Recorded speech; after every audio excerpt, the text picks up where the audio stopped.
कल हमने आपको खबर गरम वाले सेगमेंट में ये बताया था कि फर्टिलाइज़र स्टॉक्स में थोड़ी बाइंग हो रही है, कुछ बड़े फंड्स भी आ रहे हैं। एक्चुअली में ये पॉलिसी बेस्ड बाइंग है। ये अपॉर्चुनिटी को देख के उसमें चंबल और आरसीएफ दोनों का नाम लिया था। आज आरसीएफ जो है आयुष की कॉल में से एक शामिल था, उन्होंने कहा था बाय करना।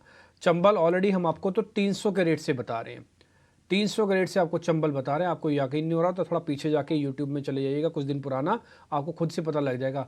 कई बार तो हम इतना शेयर को बोल देते हैं कि सामने वाले को लगता है कि तो एडवोकेट ही है इस शेयर के। एडवोकेट नहीं है बॉस, जो डाटा बोल रहा होता है ना, हमको ऐसा लगता है कि आपसे अपॉर्चुनिटी मिस ना हो जाए, तो इसलिए कई बार उस शेयर को हम ज़्यादा बोलते हैं। ये मेरी और अजय की दोनों की प्रॉब्लम है, दोनों आपका हित चाहते हैं, इसलिए कई बार उस शेयर पे आपको ऐसा लगता होगा दोनों एक ही शेयर को लेकर ज़्यादा बोलते हैं। ज़्यादा नहीं बोलते, वो सिर्फ आपका फ़ायदा छुपा रहे, आपकी कन्विक्शन लेवल जाग जाए।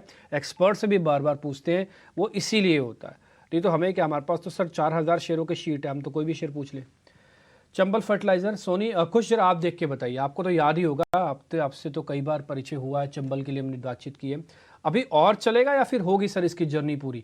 50-60 रुपये किसी केमिकल शेयर, फर्टिलाइजर शेयर से मिल जाना बहुत बड़ी बात होती है सर एक महीने में। नहीं, नहीं, एडीपी देखिए यहाँ पे और चलने का दमखम बिल्कुल है, बट हो सकता है कि थोड़ा-सा यहाँ पे एक स्लगिश मूवमेंट आपको देखने मिले, क्योंकि एक अच्छा खासा रन अप हो चुका है। अब अगर मैं सिर्फ वॉल्यूम और मोमेंटम इंडिकेटर के हिसाब से देखूँ, तो मेरे हिसाब से यहाँ पे 375 तक का एक लेवल है जो stock in the near to medium term hit कर सकता है, and beyond that I think 390 का भी लेवल तो यहाँ पे स्टॉक आते हुए देख सकता है। तो ओवरऑल सेटअप अच्छा है। कहीं भी देखें तो मार्केट की जो वॉलेटिलिटी है, उसके साथ बहुत ज़्यादा इसे फ़र्क नहीं पड़ा है। The stock has been in an uptrend, the volumes have seen an uptick. So I think 375, 390 ये 2 लेवल्स हैं जिसके लिए आप वॉच कर सकते हैं। अब ऑन द डाउनसाइड यहाँ पे सपोर्ट कहाँ पे बनता है? तो वो है 345 का लेवल।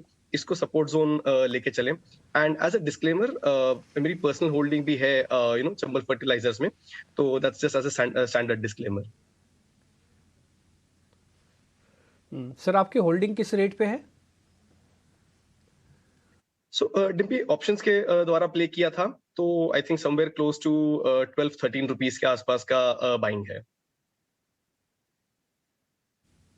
अच्छा ठीक है, फिर तो ठीक है सर। मेरे को बधाई देनी थी, मैं सोच रहा था कि आपको बहुत बहुत बधाई दूं कि खाली बधाई दूं, इसलिए मैं लेवल पूछ रहा था। अगर आपकी बहुत सस्ती खरीद होती तो फिर आपको बहुत बहुत बहुत बहुत बधाई देता, लेकिन अभी मेरे से बधाई चंबल फर्टिलाइज़र के लिए, आपकी भी होल्डिंग है और ये डिस्क्लोजर के तौर पर भी है। हाँ, आगे बढ़ते हैं। एक शेयर और है एकदम से स्पीड से ऊपर आया, उस शेयर का नाम है बीएससी, जिसमें आप सौदे पंच करते हैं, बॉम्बे स्टॉक एक्सचेंज। जरा दिखाइए, सोनी को भी दिखाइए। सोनी जरा, बीएससी कुछ हुआ है क्या? बीएससी में ऐसे कैसे वॉल्यूम आ गया एकदम से? जी डिम्पी जी, हुआ है कि नहीं वो वॉल्यूम्स वो तो पता नहीं, बट टेक्निकली जहां से नजर आ रहा है, एक जो करेक्शन हुआ था, छोटा हल्का फुल्का करेक्शन, वहां से आज उसको रिबाउंड करने की कोशिश है स्टॉक में। बस टेक्निकल बेसिस पे मुझे जहां नजर आ रहा है तो 2600 दोबारा से वो टेस्ट कर सकता है, और इमीडिएट सपोर्ट भी उसका अच्छा ही बन गया है 2300। एक टेक्निकल बेसिस पे ही एक यहाँ पे सजेशन है कि रिस्क रिवॉर्ड रेशियो फेवरेबल है। 2300 स्टॉप लॉस के साथ आप इसको देख सकते हैं फॉर 2600 टारगेट्स।